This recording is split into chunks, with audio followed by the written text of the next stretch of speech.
Hello everyone. So in our last episode, we saw how we approach type 3A disease.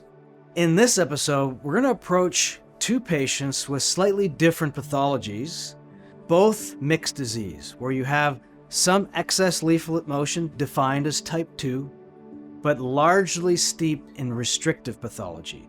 In the first case, it'll be type 3A, and how do we do a complex repair of this mixed pathology? And in the second case is type 3B disease that has been brought upon by ischemia or in an infarct to the ventricle, resulting in a complex problem known as papillary muscle rupture.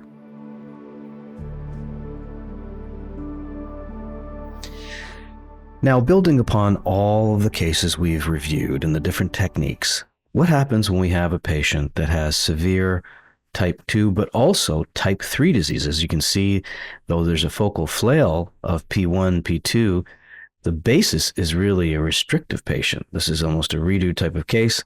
Patient has atrial fibrillation, and we're just completing the Cox-Maze procedure, closing left atrial appendage as you've seen before. So let's have a look at the valve. So even though there's an obvious flail, the vast majority of the pathology is actually significant restriction. And while replacement is also not unreasonable in a case like this, these are some steps that, again, build upon everything we've done before that might be able to create a durable repair. So first is removing any of the severely pathologic cords. And this is now moving to the posterior side. But then we have a few cords that are actually quite healthy and relatively normal. You can see this beautiful tertiary fan cord emanating from the anterolateral papillary muscle. We have an obvious flail segment. But we have reasonable leaflet motion of both the anterior and posterior leaflet. And is a replacement better than this? And this is the question that we all have to ask ourselves when you're doing the final analysis. If a replacement is better based on leaflet thickening and restriction, then of course a replacement is reasonable. But if the leaflet motion is reasonable and the calcium of the leaflet is minimal to negligible, then there is another option. So we have a large cleft between P2 and P1 here. There's some restriction that's actually propagating, so it divided some of those cords. And now closing this cleft is fairly straightforward. Clefts itself don't narrow the valve. It's when you have to close the commissures in rheumatic patients, that's where you should be very wary of a potential flow restriction.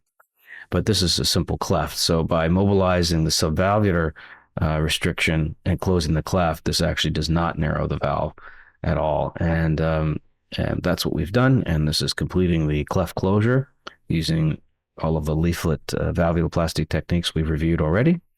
Now let's do another analysis. So we can see some decent motion of most of the leaflets, including the anterior now is moving much better after the chordal release.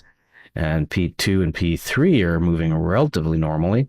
So now let's approach this flailed segment of P1-2. We have some very nice, robust fan cords that we're going to just reimplant. And so this is done in a running fashion or figure of 8 fashion. In this case, I think I'm running this one, but using the same 4-0 cardinal suture to do so. This is a 10 centimeter length to help facilitate. And we have that nice fan cord that we harvested earlier to help with that. Of course, neochordal support is also very reasonable in this situation. However, these are fairly robust cords that are readily usable. All right, well, now let's have a look. So we have pretty good leaflet motion. We have the cleft closure, and then we have some MAC there. So I elected to put a 34 millimeter remodeling annuloplasty band. And there you have good coaptation and reasonable mobility of both leaflets, as you can see on the TEE. So Is this better than a replacement? I believe it is in terms of the need for anticoagulation and other issues in this young patient who's 62 years old with a mean gradient of 1. Now, what about a situation where we have type 3B disease, and this is a patient who presented with an acute ST elevation myocardial infarction with occlusion of both the circumflex that required percutaneous coronary intervention, as well as balloon valvuloplasty and stenting of the right coronary, who 3 days later presented with severe mitral insufficiency, but he had preserved ventricular function. He was on dual antiplatelet therapy and was transferred from another facility with this pathology.